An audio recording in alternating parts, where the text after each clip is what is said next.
अस्सलाम वालेकुम, आप देख रहे हैं डॉन न्यूज़ में का मेज़बान अब्दुल गफ्फार पुरान रिप्ले के एक और एपिसोड के साथ। तो जनाब, पाकिस्तान सुपर लीग का ये 8वां एडिशन है, लेकिन ये मुसलसल तीसरा एडिशन है कि कोयटा ग्लैडिएटर्स और कराची किंग्स की मुश्किलात कम नहीं हो रही। और कल कराची किंग्स ने हालांकि ठीक ठाक रन्स किए, अच्छी फाइट की, लेकिन आजम खान मैच उनसे ले उड़े और अब इस नाकामी के बाद कराची किंग्स तकरीबन इस टूर्नामेंट में अपने चांसेस जो है वो गंवा बैठी है। उनको एक स्पेशल सिनेरियो जिसको हम डिस्कस करेंगे आगे चल के कि क्या वो सूरत हाल है जहां पर वो पहुंच सकते हैं प्लेऑफ में। लेकिन अब अगर मगर एक नहीं, दो नहीं, तीन टीमों के साथ उनको जो है वो किस्मत की जो है वो ये सारा कुछ करना है। इसी तरह अगर हम बात करते हैं जनाब, आज दो तगड़ी टीमों का मैच है और लाहौर और मुल्तान का मैच। लाहौर अपने घर पे जनाब खेल रहा है और शानदार परफॉर्मेंस है। लाहौर मुल्तान को भी पहले मैच में आपको याद होगा कि उनके घर पर हरा कर आए थे और अब तो उनकी आउटस्टैंडिंग फॉर्म है। 10 पॉइंट के साथ लाहौर नंबर 1 है, मुल्तान 8 पॉइंट के साथ दूसरे नंबर पर है। और आज समझ लीजिए कि टॉप टीम का फैसला शायद हो सकता है अगर आज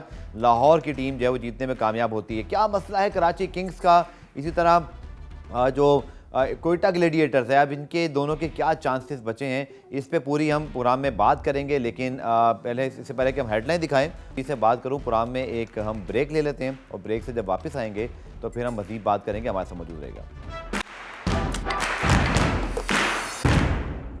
प्रोग्राम रिप्ले में खुशामदीद। एक न्यूज़ ब्रेक के बाद जनाब हाजिर हैं और आज बड़ा तगड़ा मुकाबला होगा। कल के मैच पे बात करनी है। रोज़ की तरह PSL रिप्ले एडिशन में वैसा मौजूद है तनवीर अहमद साहब।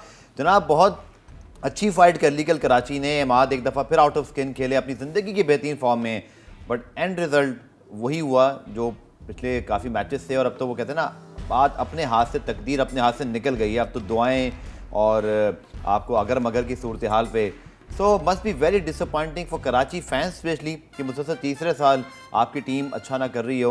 और इमाद वसीम के बारे में थोड़ा सा हमें कहना पड़ेगा कि वो एज अ प्लेयर तो बहुत अच्छा कर रहे हैं। मुझे नहीं पता था कैप्टन वो क्या कुछ अच्छा कर रहे हैं नहीं कर रहे, बट आजम खान की भी तारीफ़ करना पड़ेगी कि उन्होंने एक मरतबा फिर मुश्किल वक्त में एक मैच विनिंग इनिंग जो है प्रोड्यूस की। Tanveer, your views. देखें, सबसे पहले तो कराची किंग्स की बात करते हैं। और लास्ट ईयर जब कराची किंग्स हार रही थी तो बहुत सी बातें शुरू हो गई थी कि मैं उस तरफ जाना नहीं चाहता। आपको सबको पता है। आपको कौन रोक रहा है? नहीं, मुझे तो कोई नहीं रोक रहा। वो फिर बोलेंगे बार बार बाबर आजम की बाबर आजम की बात करें। चलें, आप कहते हैं हम कह देते हैं सच बोले कि बाबर आजम की कप्तानी की वजह से हमारी टीम जो है वो ऊपर नहीं जा पा रही। फिर उसके बाद ये भी बोला गया कि जी बाबर आजम को तीसरे नंबर पर आना चाहिए, ऊपर बहुत स्लो खेलता है।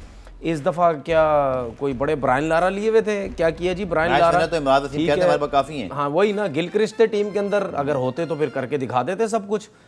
ठीक है ना। और बोला ये गया जी कि अमाद वसीम कप्तान बड़े ज़बरदस्त हैं। क्या हुआ जी? अमाद वसीम की कप्तानी का अगर कप्तान इतना ज़बरदस्त है तो कराची की ये परफॉर्मेंस नहीं होनी चाहिए थी। नो डाउट अमाद वसीम की अपनी परफॉर्मेंस बहुत अच्छी थी, लेकिन बॉलिंग की तरफ अगर हम देखें, बॉलिंग में उस लेवल की, उस तरह की वो परफॉर्मेंस जो है वो नहीं दे पा रहे। नज़र हमें आया कहीं ना कहीं कि अब जिस तरह ज़ल्मी के मैच में हमने ये बात की कि जी हसीबुल्ला खान और कैडमोर आए थे बैटिंग करने, तो आमिर से तीसरा ओवर क्यों नहीं करवाया? ये कप्तान ने गलती की।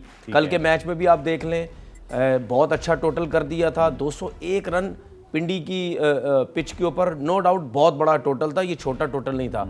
लेकिन कहीं क्या आपको नज़र आया कराची किंग्स ने कहीं ना कहीं मुश्किल डाली इस्लामाबाद को? मुझे तो कहीं नहीं लगता। और आपको याद होगा कि हमारा शो 5 से 6 होता है, टॉस होता है 6:30 बजे। जब टॉस हुआ था तो मैंने आपसे क्या बोला था कि मुझे ऐसा लग रहा है कि कराची किंग्स ने गलत बैटिंग की, क्योंकि इनकी बॉलिंग क्या ऐसी है कि ये इस्लामाबाद की टीम को डिफेंड कर पाएगी, जो कि नहीं कर पाई। कोयटा ने गलती की थी। ठीक है, यही कोयटा ने गलती की थी। उसके बाद अगर हम ये बात करें, अमाद वसीम ने सिर्फ 2 ओवर किए, 22 रन दिए। ये वही गलतियां कर रहा है जो पहले जब लास्ट जब वो अमाद वसीम भी जब कप्तान थे उस टाइम ये कप्तानी में गलतियां किए जा रहा था कि फ़हीम अशरफ है मुझे छक्के लग जाएंगे, आज़म खान है मुझे छक्के लग जाएंगे, कैडमोर की तरह 3-3 4 छक्के ना मार दे। उसके बाद शोएब मलिक ने 2 ओवर में 10 रन दिए हैं। ठीक है, आपने शोएब मलिक से सिर्फ 2 ओवर करवाए। तो अभी मैचेस भी तो होते हैं ना, क्या पता लेफ्ट आर्म का मैचअप अच्छा ना आ रहा हो। आप शोएब मलिक को देख रहे थे, आजम खान को कैसी बॉलिंग कर रहा था, सही बॉल कर रहे थे। ठीक है, आजम खान को हिट नहीं मारने दे रहा था, तो फिर आपने क्यों नहीं उससे कंटिन्यू गेंद करवाई? आजम ने नो डाउट 72 रन की जो इनिंग खेली है, लेकिन आप ये तो देखो कि आजम खान जब एक ही मिड विकेट पे लॉन्ग ऑन पे स्क्वायर लेग पे छक्के मारते हैं तो आप शमसी से बॉल करवा रहे हो, वो गेंद भी अंदर कर रहे हैं, वो टांग रख के मारा, वो उसका एक फेवरेट शॉट है। नो डाउट बैटिंग बहुत अच्छी की, लेकिन आप ये देखो आप गलतियां क्या कर रहे हो। आपके पास कोई ऐसा तगड़ा फास्ट बॉलर नहीं था जो आजम को मुश्किल में डाल सके। स्पिनर्स पे वो अच्छा खेलता है, मीडियम पेसर्स पे वो अच्छा खेलता है। आमिर ने 1-2 बाउंसर्स करवाए, वो आजम के ऊपर से निकल के आजम को, लेकिन ये भी मकबूले के एंड्रयू टाई और आमिर ने कितनी वाइड बॉल की, वो तो आजम को बीच में बॉल करते हुए घबरा रहे थे। देखिए वो तो जाहिर सी बात है, आपका पेस नहीं है ना। अब आमिर भी अगर उसको बीच में बॉल, देखिए आमिर हो या कोई भी हो, इसका मतलब ये नहीं है कि आप आजम से डर रहे थे, क्या थे वो ऑफ स्टंप पे यॉर्कर करने की, स्लो वन करने की कोशिश कर रहे थे। दहशत तो अपनी कायम कर दी है, उनसे डरते हैं सब। देखिए मैं आज भी बोलूंगा, मैं तो उस टाइम देखना चाहता हूं जब तगड़े फास्ट बॉलर। मैं आजम के पॉइंट पे आऊंगा, मुझे पॉइंट्स टेबल पहले जरा व्यूअर्स को दिखाने से, पॉइंट्स टेबल ही लाइएगा स्क्रीन पर। तो हम बता दें कि इस वक्त कराची जो है वो उनके अपने हाथ से तकरीबन निकल गई है। अब उनको अगर मगर की सिचुएशन से जो है वो दो चार हैं, और इसी तरह कोयटा का भी ये प्रॉब्लम है। आज जनाब लाहौर और मुल्तान का मैच है, और लाहौर अगर ये मैच जीतता है तो वो डेफिनेटली पहले 10 पॉइंट है, 12 पॉइंट के ऊपर आ जाएंगे। पॉइंट टेबल आता है जनाब, ये करंट सिचुएशन है। कराची 8 मैचेस, 2 शिकस्तें, 2 विन है, 6 शिकस्तें, सिर्फ 4 पॉइंट हैं। अब उनको ये दुआ करनी है कि पेशावर ज़ल्मी अपने आने वाले मैचेस जो है वो अगर हारता है, और इसी तरह या तो इस्लामाबाद हार जाए, तो फिर कराची कोयटा कोई हम तो सनम डूबे हैं, आपको डूबेंगे, वो काम करें कि वो दूसरी टीमों को हराना शुरू कर दें और कराची जीतता जाए। लेकिन ये इतना आसान नहीं है, इतनी कॉम्प्लिकेटेड सिचुएशन है कि ये 1-2 मैचों में वाज़ेह होगी। कराची कोयटा, तनवीर साहब बॉटम पे अगेन, ये मुसलसल तीसरे साल हो रहा है, ये पहली दफ़ा नहीं हो रहा है, कोई एक्सक्यूज़ नहीं होना चाहिए। आपने बात की बाबर आजमी की कि वो लास्ट टाइम थे, लोग उनको कहते थे, वो तो अब टीम में ही नहीं है, वो तो अब जा चुके थे टीम से पहले ही, वक्त से पहले, और सारे डिसीजन भी कराची ने खुद लिए। ड्राफ्ट में भी वो नहीं थे ना, होता ड्राफ्ट के बाद जाते जी, वो सब पहले हो गया। तो कराची कोयटा के पास अब क्या एक्सक्यूजेज हैं? यह मुझे कोयटा की तो जिस तरह हमने कल बड़ी डिटेल से बात की थी कि लीग को कितना नुकसान हो रहा है, इन 2 टीमों का बॉटम पे बहुत नुकसान हो रहा है, क्योंकि हमें सिलेक्शन भी नजर आती है कि उस पाई की सिलेक्शन नहीं है जिस तरह दूसरी टीम्स की है, फेवरिज्म बहुत ज़्यादा नज़र आता है। कोयटा पे तो हमने बहुत बात की, हम आप एक दफ़ा फिर बोलते हैं कि नदीम उमर साहब को देखना चाहिए, क्योंकि आपके हेड कोच से भी बड़ा प्रॉब्लम हो रहा है ना, क्योंकि ये मोइन खान साहब को तो कोचिंग का कोई एक्सपीरियंस ही नहीं है, वो पूरा साल कोचिंग करते नहीं है। पीएस उन्हीं की कोचिंग में जीते हैं पहले, वो सुने ना, वो जीत गए ना। बात वो नहीं होती, बात ये होती है कि जब आपकी टीम मुश्किल में होती है, फिर आपके कोच और कप्तान की चीज़ें नज़र आती है ना। ये तो नहीं है कि जब आप टीम मुश्किल में पड़ी है उसको उठ ही नहीं पा रहे, इसमें कोई शक नहीं है। मोइन खान साहब को कोई कोचिंग का एक्सपीरियंस तो नहीं है ना, सिर्फ PSL आता है और कोच हैं। अच्छा उसके बाद रिचर्ड भी इस बार नहीं है, तो इससे भी फर्क पड़ा होगा। लास्ट टाइम तो भी नहीं थे, खैर वो लास्ट टाइम थे, परफॉर्मेंस अच्छी नहीं। देखिए वेव रिचर्ड को तो सिर्फ डगआउट में ला के बिठा दिया ना, बाकी तो जो मेन काम है वो तो कप्तान और हेड कोच की है ना, जो टीम बनाते हैं, जो सब कुछ करते हैं। अगर वेव रिचर्ड के ऊपर है तो फिर उसी को हेड कोच बना दो, उसी को कप्तान बना दो ला के। बात ये है कि फ़र्क है। दूसरा चीज़ कराची की अगर हम बात करते हैं, रवि बुबारा बैटिंग कोच है आपके, ठीक है, जो कि इसी टीम के साथ खेल चुके थे, इसी टीम में खेलते हुए देखिए इसी टीम में खेलते हुए मसले रहे इनके, कभी किसको कप्तान कभी किसको कप्तान। फिर उसके बाद बोथा की आप बात कर रहे हैं, हेड कोच है। मुझे तो कहीं वो नजर ही नहीं आ रहे, वो आराम से बैठे हुए होते हैं ना, कहीं मतलब कैमरा भी वसीम भाई पे जाता है। मैं एक चीज कह रहा हूँ ना कि मतलब एक चीज नजर आती है ना, कोच परेशान है, सब कुछ है, मैसेज भिजवा रहा है, वो कोई चीजें नजर नहीं आती। और मुझे सबसे ज्यादा हैरानगी हो रही है वसीम भाई के ऊपर, ठीक है। वसीम भाई टीम हार रही है, कभी लात मार रहे किसी चीज को, कभी शोएब मलिक से बात कर रहे हैं, कभी क्या कर रहे हैं, ठीक है। मेरा वसीम भाई से सवाल ये है कि बॉलिंग कोच तो आपके पास है ही नहीं, तो बॉलिंग के बारे में किसने बताना था? वसीम अकरम है ना भाई, ठीक है। जब आप अंदर आते हैं, जब वो टाइम होता है, जब आप अंदर जाके करते हैं, आप क्या बॉलर्स को बता रहे होते हैं कि ऑफ स्टंप से बाहर रहे, फलानी जगह ये। अच्छा, एक मिनट बाद तो पूरी है, ठीक है। वसीम भाई एक दिन पहले आते हैं PSL में, हम तो पहले भी बात कर चुके हैं, इसमें टोटल वसीम भाई की गलती है। जब आप एक टीम के साथ इन्वॉल्व हैं, या तो चले आपके पास कोई बॉलिंग कोच है ना, समझ भी आती है, आप एक दिन पहले आ रहे हैं, दूसरी लीगों में आप काम कर रहे हैं, वो भी नहीं है, तो क्या आप आके बताएं, आपको आके बताना नहीं चाहिए था? हायर कर लें, कोई कोच रखें। हाँ तो रखे ना। देखिए मैं कराची किंग्स को भी कह रहा हूँ कि भाई अगर आपकी मैनेजमेंट अच्छे तरीके से काम नहीं कर रही तो भाई उनको फारिग करें।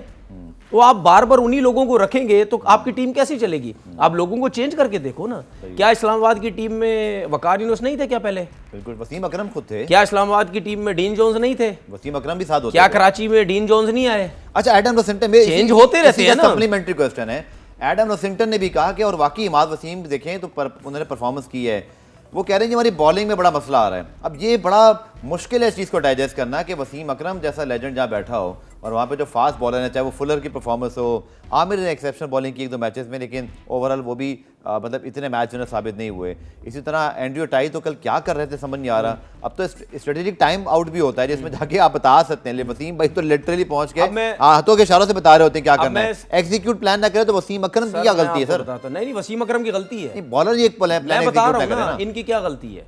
देखें, जब टूर्नामेंट स्टार्ट होता है ना, उससे 10-15 दिन पहले आपके प्रैक्टिस सेशन स्टार्ट हो जाता है।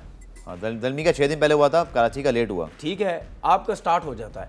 वो जो टाइम होता है ना, उसमें आपके प्रैक्टिस मैचेस भी होते हैं, उसमें आपकी प्रैक्टिस भी होती है, स्किल्स चेक होती है। ठीक है, जब आप वो करते हैं ना तो आपको आइडिया होता है कि लास्ट ओवर में कौन सा ऐसा बॉलर बहुत अच्छी बॉलिंग कर रहा है, नए बॉल से इसको करा के देखते हैं ये कैसा प्रैक्टिस मैच में गेंद कर रहा है, बॉलिंग स्पेशलिस्ट, ठीक है, मिड में देखते हैं किसको करा के, ये किसका काम है? ये बॉलिंग कोच का काम है। बिल्कुल, ठीक है, बॉलिंग कोच वहां होगा, इवन कैप्टन, सही है, बॉलिंग कोच वहां होगा तो वो बताएगा ना कि भाई ये जो 3 लड़के इनमें से ये लड़का लास्ट ओवर बड़ा अच्छा कर रहा है, इनमें से ये स्लो वन बड़ी अच्छी कर रहा है, इनमें से ये नया बॉल बहुत अच्छा कर रहा है, ये 2 लड़के नया बॉल अच्छी कर रहे हैं, इनसे करवाते हैं। ठीक है, ओ भाई ये चीजें एक दिन पहले नहीं होती। मुझे तो है कि वसीम भाई ने इतनी अरसा क्रिकेट खेली है और एक दिन पहले आके आप प्लेयर्स को बता रहे हो, मैचेस के दौरान आपकी जब मार लगती है ना तो फिर वसीम अकरम हो या कोई भी हो, किसी को समझ नहीं आती कि ये मैच किसको खिलाएं, कल का मैच किसको खिलाएं, परसों का मैच किसको खिलाएं। अब आप लाहौर की बात कर रहे हैं ना, नो डाउट लाहौर कलंदर की बॉलिंग लाइनअप बहुत अच्छी है, मुल्तान की बॉलिंग लाइनअप बहुत अच्छी है। कितनी चेंजेस आपने देख ली इन दोनों टीमों के बीच में? क्यों सेट है ना, क्योंकि आकिब जावेद, सुने ब्रेक के बाद ब्रेक में ले लेता हूँ, क्विक ब्रेक है तनवीर, और ब्रेक से जब वापस आएंगे तो हम डिटेल बात करेंगे, क्योंकि कराची कोयटा का मसला सिर्फ ये नहीं है कि टीम अच्छा नहीं कर रही, मैच बार बार ये बोल रहा हूँ कि लीग के लिए बड़ा नुकसान है, क्योंकि 2 टीमें बॉटम पे बैठी हैं, 4 टीमें ठीक जा रही हैं, तो इस पर लीग की जो रेटिंग्स हैं, व्यूवरशिप है, ट्रैक्शन है, फैंस की, सब कमज़ोर हो रही है। इस पर डिस्कस करेंगे शॉर्ट कमर्शियल ब्रेक के बाद। पुरान रिप्ले में खुशामदीद, और कल के मैच के हवाले से जनाब अभी हमारा डिस्कशन, ये विनिंग मोमेंट्स आजम खान इस्लामाबाद के लिए तो बहुत अच्छे थे, लेकिन जब वसीम अकरम आए वो कहते हैं ना मुश्किलात इतनी पड़ी कि आसान हो गई। वसीम भाई को शायद गुस्सा भी नहीं आ रहा, और वो क्या बोलें मुझे लगता है उनको भी समझ नहीं आ रही। लेकिन जनाब Azam Khan again match winning performance, और अगेन उन्होंने मुश्किल वक्त में जब 36 पे 71 हो गया था, आप पे प्रेशर आ जाए, चूँकि ज़्यादा ये एक्सपेक्टेशन थी कि आजम मारेंगे, आसिफ तो बाद में आए। अब सर आप उनकी फिटनेस का कुछ भी कह लें, उनके वटएवर जो रीजंस हैं, बट ये इग्नोर नहीं किया जा सकता जिस तरह वो बैटिंग कर रहे हैं। कि होता है ना, एक इनिंग 1 छक्का, यहाँ वो मैचेस जितवा रहे हैं, 90 आउट किए, फिर कल 70 आउट किए, और अपनी टीम को मैचेस जितवा रहे हैं। और PSL के बॉलिंग स्टैंडर्ड को बड़ा हाई रेट किया जाता है, इतना आसान बॉलिंग स्टैंडर्ड नहीं है। You can't ignore Azam Khan performances like this. देखिए, बहुत से लोग बड़े खुश हो रहे हैं कि आजम नहीं होना चाहिए, आजम की जो परफॉर्मेंस पे खुश नहीं होना चाहिए, आजम की परफॉर्मेंस जो हो रही है, वो बात कर रहे हैं, तो बहुत खुश वो बात कर रहे हैं जी छक्के बड़े जबरदस्त मारते हैं, तो हम यही बात करते हैं, छक्के बड़े जबरदस्त मारते हैं, एंटरटेन करते हैं, आप बड़ा जबरदस्त करते हैं। मैं ये चाहता हूँ कि आगे के जो PSL के मैचेस हैं उसमें भी एंटरटेन करें, क्योंकि जाहिर सी बात है सब खेल रहे हैं, एंटरटेनमेंट के लिए खेल रहे हैं ना, करें। उसके बाद जो आजम लीग्स क्रिकेट खेलते हैं वहाँ भी जाएँ, एंटरटेनमेंट करें। हमने तो कभी, स्पेशली मैं अपनी बात करूँ, हमने तो कभी नहीं बोला, मैं बात करता हूँ फिटनेस लेवल की। जब सिलेक्शन पाकिस्तान टीम में होगी, मैं फिर उस टाइम PSL का स्टैंडर्ड नहीं है, उसमें फिटनेस लेवल क्या कमी है, जब पाकिस्तान टीम में सिलेक्शन होगी फिर मैं उस टाइम बात करूंगा। फिलहाल ये जो इन जगहों पे परफॉर्मेंस, नहीं, हम आज पूछेंगे आपसे, क्योंकि आप तो कंटेंशन में है भाई, लोग कह रहे हैं को पाकिस्तान टीम में होना चाहिए, आप जवाब दीजिए ना। फिलहाल जो यहाँ इन लीगों में छक्के मार रहे हैं, ये बहुत अच्छी बैटिंग कर रहे हैं, ठीक है। अब ये लोग सुन ले, मैं उसकी बैटिंग की तारीफ करता हूँ, मैं सिर्फ फिटनेस की बात करता हूँ। दूसरी बात ये, मुझे ये बताएं कि मिसबाह अगर कहते हैं कि जी आजम को फिटनेस उसकी बेहतर होनी चाहिए इंटरनेशनल क्रिकेट लेवल के हिसाब से, एक स्टैंडर्ड होता है, तो कर लेंगे ना, एक स्टैंडर्ड होता है, कर लेंगे, दूसरों के लिए भी करनी चाहिए ना, स्टैंडर्ड होता है। अगर वो स्टैंडर्ड को पूरा करता है तो जरूर उसकी भी सिलेक्शन होनी चाहिए, लेकिन वो स्टैंडर्ड को पूरा नहीं कर पा रहा। मैं कैसे नहीं कर पा रहा, एक्सप्लेन करें ना, मुझे समझाएं। मैं सिर्फ ये बात कर रहा हूँ, नहीं, पहले मुझे समझाएं स्टैंडर्ड कैसे मेंटेन। मैं सिर्फ ये बात कर रहा हूँ, दो रन भागता है, 4 रन भागता है, वो थक जाता है, ठीक है ना। उसके बाद मैं ये बात मार के मैचेस जितवा रहा है यार, पार्टनरशिप वो। देखिए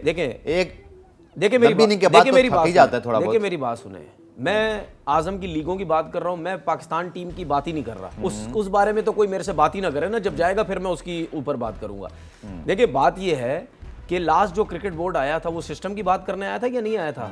ठीक है ना, कि सिस्टम होना चाहिए, फिटनेस लेवल होना चाहिए, फलाना होना चाहिए। आजम एनसीए के ओपन होना चाहिए। सुने, आजम एनसीए के अंदर भी गया, नदीम खान साहब ने बुलाया, सब कुछ किया, क्या हुआ फिटनेस के ऊपर? अगर उसकी फिटनेस पे काम नहीं करना था तो फिर एनसीए में किस लिए बुलाया था उसको? भाई उसकी फिटनेस पे काम करने के लिए बुलाया था ना, जो कि उसने मेरी पूरी बात सुने। मैं सिर्फ आजम को ये बोलता हूँ, और मेरी बात भी हो चुकी है आजम से, 2 दफा मिला भी था।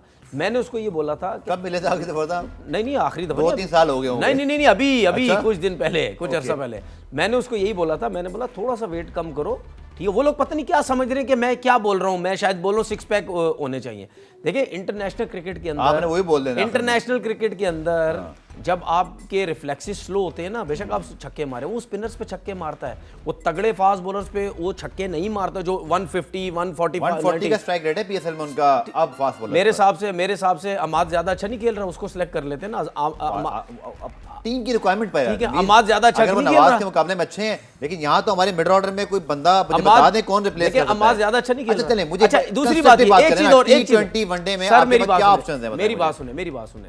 बात ये है कि शाहिद अफरीदी ज्यादा फिट तो नहीं है, शाहिद अफरीदी से ज्यादा छक्के तो नहीं मारता, लेकिन शाहिद अफरीदी भी जब बैटिंग मार लेगा जब टाइम आएगा। जब टाइम आएगा देखी जाएगी। जब शाहिद अफरीदी जब स्पिनर को छक्के मारते थे तो कैसे एकदम से फास्ट बॉलर आते नहीं आते थे, ठीक है। और उनसे पूछे जाके कि जब तगड़े फास्ट बॉलर आपको बाउंसर्स करते थे, छक्के मारना आसान होता था या नहीं होता था? मुश्किल होती है। पीछे की बॉल पे जब आपका वेट हैवी हो, ज्यादा हो, आपके लिए छक्के मारना बहुत आसान है।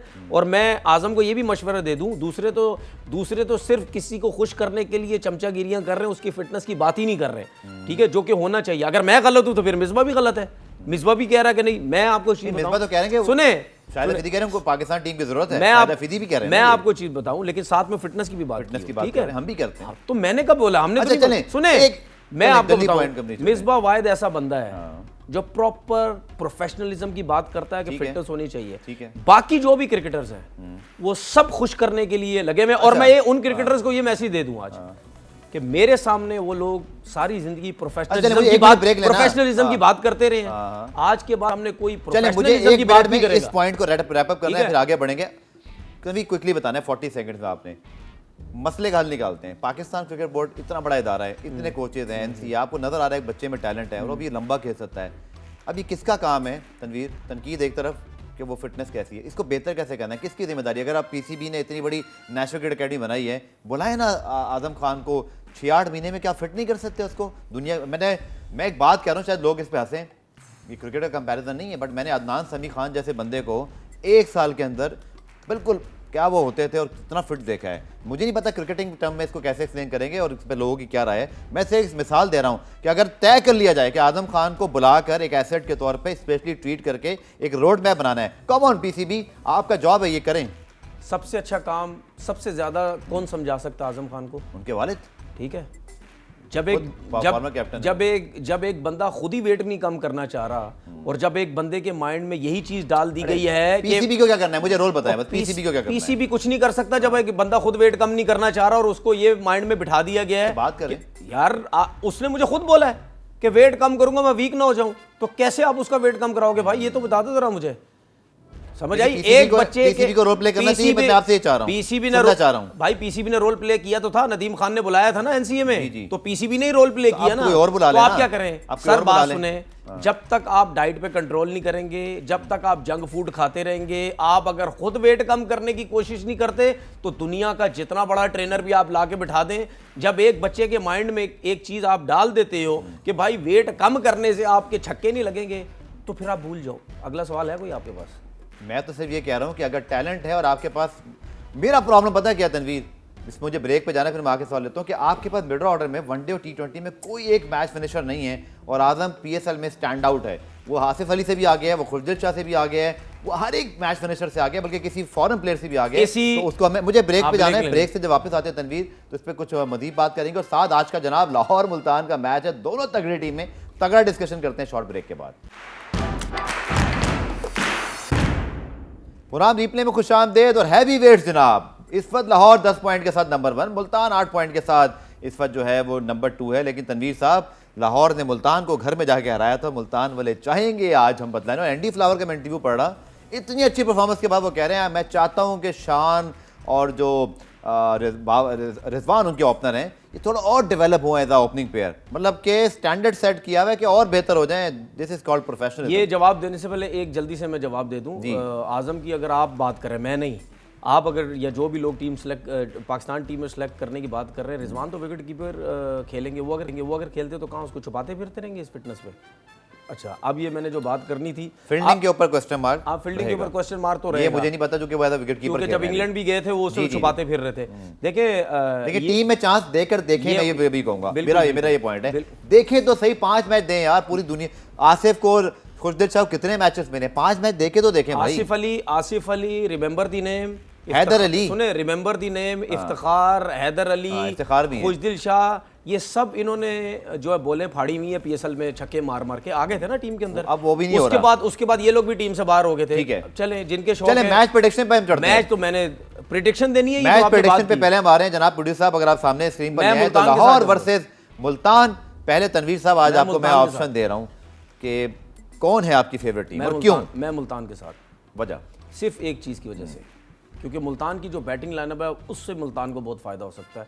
लाहौर की बैटिंग लाइनअप अच्छी है, लेकिन अगर आप थोड़ी सी ओवर डिपेंडेंट है ना फखर जमान पे, तो मुल्तान की बहुत ज्यादा है। तनवीर फखर जमान पे थोड़ी ओवर डिपेंडेंट है बिल्कुल। और फखर जमान अगर सर्किल में नहीं रन करेंगे तो हो सकता है उनको जब वो आउट हुए लाहौर को प्रॉब्लम हुई। और दूसरा लाहौर का एक और इशू है जो कि लाहौर कलंदर के फैंस के ट्वीट से मैंने इसको निकाल लिया और स्टैट्स भी वही कहते हैं, चेस पे थोड़ा सा मसला है उनको, वो भी जब फखर आउट हो जाए। तो आज के मैच में आपके ख्याल में क्या हिकमत अमली होगी? मुल्तान की बैटिंग और एहसानुल्लाह, ये बहुत बड़ा फर्क है, ये बहुत बड़ा फर्क है। इन दो चीज़ों की वजह से मुल्तान जीत रही है। ठीक है, चले मैं समझता हूँ, मेरी राय में लाहौर आज के मैच में फेवरेट, चुके तो अपने शहर में खेल रहे हैं, दूसरा रिदम अच्छा है, दूसरा जिस तरह का मैच पिछला निकाला उन्होंने मुश्किल हालात में, सर पता है कैसे निकालना है। एक चीज बताओ, ये मेरी प्रेडिक्शन होगी आज की। आपने गलत लगा दी, लाहौर लगाए उधर। आप लाहौर के साथ है ना। देखिए ये मेरा एक्सपीरियंस है थोड़ा बहुत। अगर कोयटा की जगह कोई और टीम होती, उसने ये 149 रन का जो टारगेट दिया था आराम से कर लेती, क्योंकि लाहौर की नो डाउट बॉलिंग लाइनअप बहुत अच्छी है, लेकिन आप टीम भी तो सामने देखें जिसकी बिल्कुल ही फॉर्म नहीं है। चलिए मैं दोबारा एक चीज पूछता हूँ, अब लाहौर का ऑब्वियस एक चीज नजर आ रहा है कि वो बॉलिंग में बहुत तगड़े हैं जब रन डिफेंड पे जाएं, इसीलिए वो पहले बैटिंग भी कर रहे हैं, उन्होंने अपनी स्ट्रेंथ समझ ली है। मुल्तान को क्या फिर काउंटर प्लान करना? अगर रिजवान टॉस जीतते हैं तो क्या लाएं लाहौर को चेस की तरफ? देखें मुल्तान की जो अभी साइड है ना, वो किसी टाइम कुछ भी कर सकती है, कंप्लीट टीम, मतलब कंप्लीट है। ठीक है, आप बैटिंग भी कर सकते हैं, आप बॉलिंग भी कर सकते हैं। ये सोचना होगा लाहौर को कि हम क्या करेंगे। ठीक है, वो यही एक ही काम करेंगे, वो कोशिश ये करेंगे हम टॉस जीत के पहले बैटिंग करें, क्योंकि उनकी जो बॉलिंग है वो डिफेंड बहुत अच्छा कर सकती है।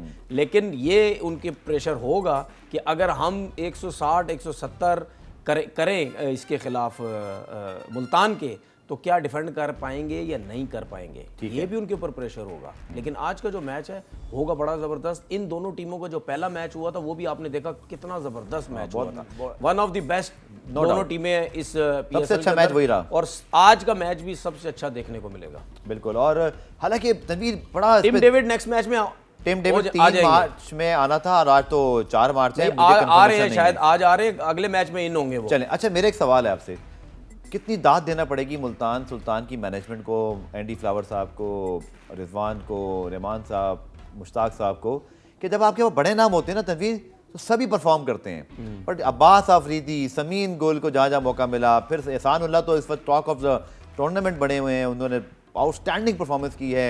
फिर उसामा मीर भी इतना एक्सपीरियंस नहीं लेकर आए पीएसएल में, उनको कभी खिलाया कभी नहीं। ये बड़ी बड़ी यहाँ पे उनको कॉम्प्लीमेंट देना पड़ेगा कि इतनी कम रिसोर्सेज से इतना बड़ा रिजल्ट, ये आई थिंक ये बहुत बड़ा क्रेडिट है। और इसीलिए मुझे कहीं ना कहीं लगता है मुल्तान को कभी अटैक हुआ तो रन कंसीड भी हो जाएंगे। इन एक्सपीरियंस तो है तनवीर उनके पास थोड़ा सा, परफॉर्मेंस आउटस्टैंडिंग है। मुश्ताक अहमद कराची किंग के साथ थे ना, हाँ शुरू में रहे, क्या 2-3 साल से इधर है। क्या पोजीशन थी कराची किंग की? अच्छी थी।